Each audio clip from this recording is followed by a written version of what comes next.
For the 2 years since my mom passed, my life has been a tightrope walk. My name is Alara, and on one side of the rope is my dad, Hector, a man so lost in his own grief he can't see the storm brewing right in front of him. On the other side is the storm itself, my stepmom, Soraya. In front of my dad, she is sunshine and warmth, a perfect portrait of the caring wife. The second he leaves the room, a chilling frost descends. Her smiles become thin, cruel lines, and her words turn into tiny, sharp icicles meant only for me.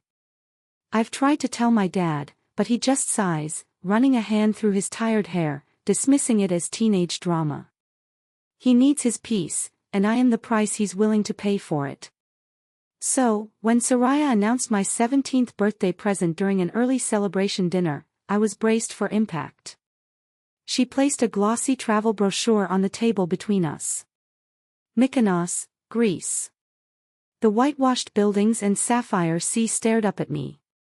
My dream destination. Alara, honey, she began, her voice dripping with manufactured sweetness, your father and I know the last couple of years have been an adjustment. I want your 17th birthday to be truly special. A new beginning for us. She reached across the table and placed her hand on mine. It was cool to the touch. We're all going. Just family. A chance to finally connect. My dad's face lit up with a relief so profound it almost hurt to look at. Isn't this wonderful, Alara? Your stepmom is so thoughtful. I forced a smile and nodded, the words catching in my throat. I wanted to believe her. A desperate, foolish part of me screamed to just accept this one beautiful thing. But as Soraya squeezed my hand, her perfectly manicured nails dug ever so slightly into my skin. A tiny, private signal of pain that only I could feel. It was a promise, but not the one my dad heard. Later that night, sitting in my room, the Mykonos brochure felt like a prop in a play I never auditioned for. My real life with Soraya wasn't about sunny Greek islands, it was a quiet, Cold War fought within the walls of our own home. My memory is a museum of her small, vicious victories, and tonight, I found myself wandering its halls again. Exhibit 1, my 16th birthday. I wore the last dress my mom ever made for me, a simple sundress with embroidered daisies. I felt her with me that day, a warmth against my skin. During the party, Soraya, carrying a glass of red wine, stumbled as she walked past me. The dark liquid splashed all down the front of the white fabric, a violent stain on a perfect memory. Oh, my goodness, she gasped, loud enough for everyone to hear. Alara, you have to be more careful where you're standing. My dad rushed over with a cloth, trying to fix the unfixable, while I just stood there, drenched in wine and humiliation. Exhibit 2, the scholarship. I worked my tail off for it, a full academic ride to a prestigious university program. I ran into the kitchen, letter in hand, my heart pounding with pride. My dad was beaming. But Soraya just glanced up from her magazine, offered a tight, dismissive smile, and said, "That's nice, dear. Did you hear Can's son just got a new Mustang? Such a handsome car." My accomplishment vanished, reduced to nothing in the space of a single breath. My dad's smile faltered, and he said nothing. Exhibit 3, the strawberry incident. Everyone who knows me knows I'm severely allergic to strawberries. For my 15th birthday, Soraya baked the most beautiful cake I had ever seen, covered in them. When I politely declined a slice, she put on a wounded expression for my dad. "Oh, Hector," she sighed, "I think she's just being picky. It's such a shame to be so dramatic on your own birthday." Each memory was a brick in the wall between my dad and me. Each one a testament to her calculated cruelty. This trip to Mykonos wasn't an olive branch.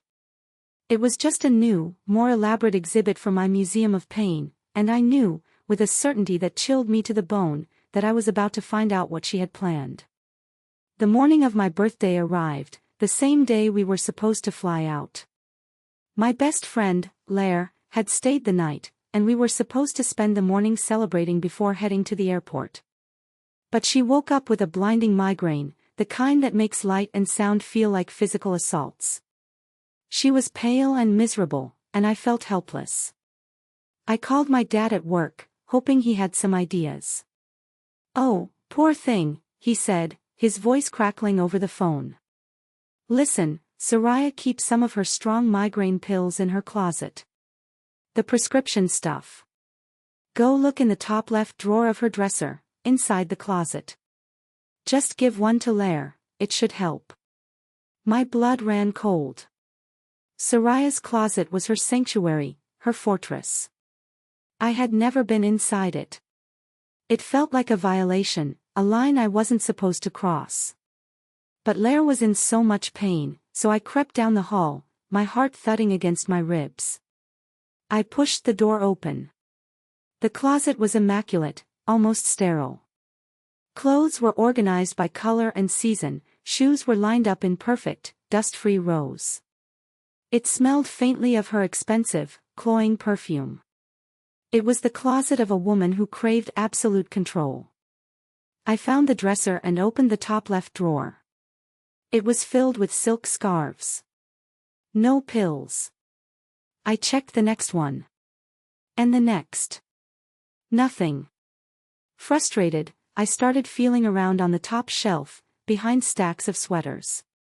My fingers brushed against something hard and wooden tucked deep in the back corner, hidden under a pile of old winter coats. Curiosity got the better of me. I pulled it out. And the world stopped. It was a wooden box, inlaid with mother of pearl.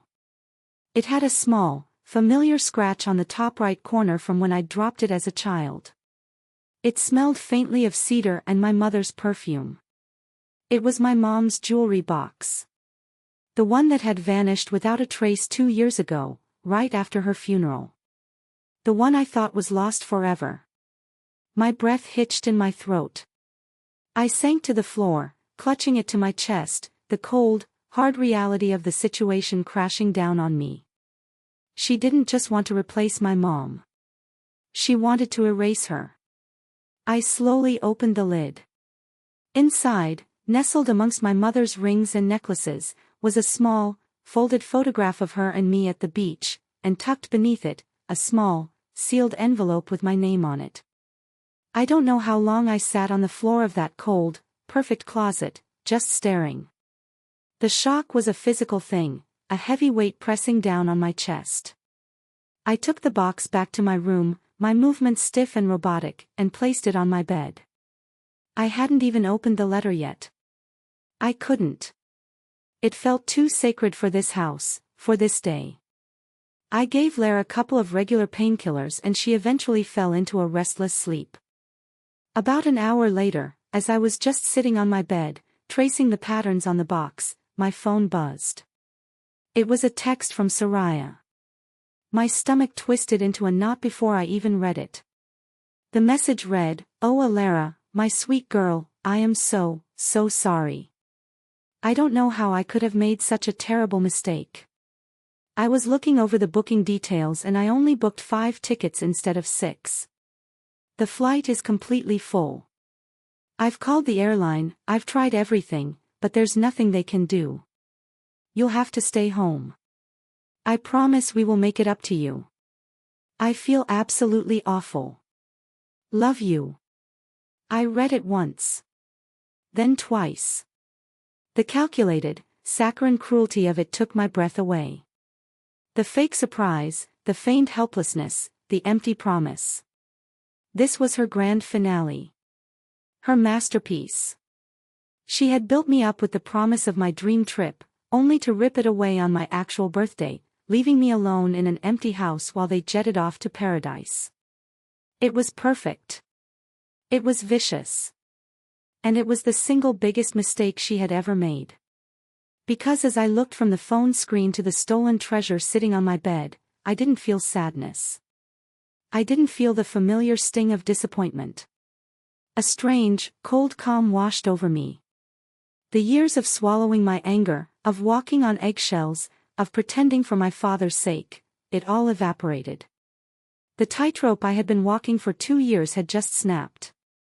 And she had no idea that she had just handed me a parachute. The game was over. And I was about to win. I didn't reply to her text. I didn't plead or rage or ask why. Words were her weapon, and I wasn't going to play her game. I had a better weapon now. I picked up my mom's jewelry box, opened the lid just enough to show the gleam of the jewelry and the corner of the photograph inside, and set it squarely in the middle of my bed. I took out my phone, framed the shot carefully, and made sure the focus was sharp. Then, I sent the picture to Soraya. No text. No explanation. Just the image. The effect was instantaneous. My phone immediately started ringing, Soraya's name flashing on the screen. I watched it buzz, letting it go to voicemail. It rang again. And again. I silenced it. Then the text started, a frantic waterfall of words flooding my screen. Elara. Where are you? Where did you find that? Answer your phone. We need to talk about this right now. Okay. I'm on the phone with the airline again. I'm finding you a ticket. First class, is that what you want? You can have first class. Just please, put that box away. We can talk about this when we get home. Don't do anything rash. Elara, please. I'm begging you. Don't tell your father. I will do anything. Anything. I read each message, a cold, satisfying wave washing over me. This was the real Soraya. Not the calm, collected woman who ran our home with an iron fist, but a panicked, cornered animal. She wasn't sorry for hurting me, she was terrified of getting caught. I scrolled through the desperate pleas one last time, then I calmly blocked her number. The buzzing finally stopped. The silence in my room was absolute, and for the first time in 2 years, it felt like my own. My dad got home a few hours later, looking tired but excited for the trip. He found me in the living room, sitting next to my packed suitcase. He was still clueless, a sheep walking into a slaughterhouse. Hey, sweetie, he said, forcing a cheerful tone.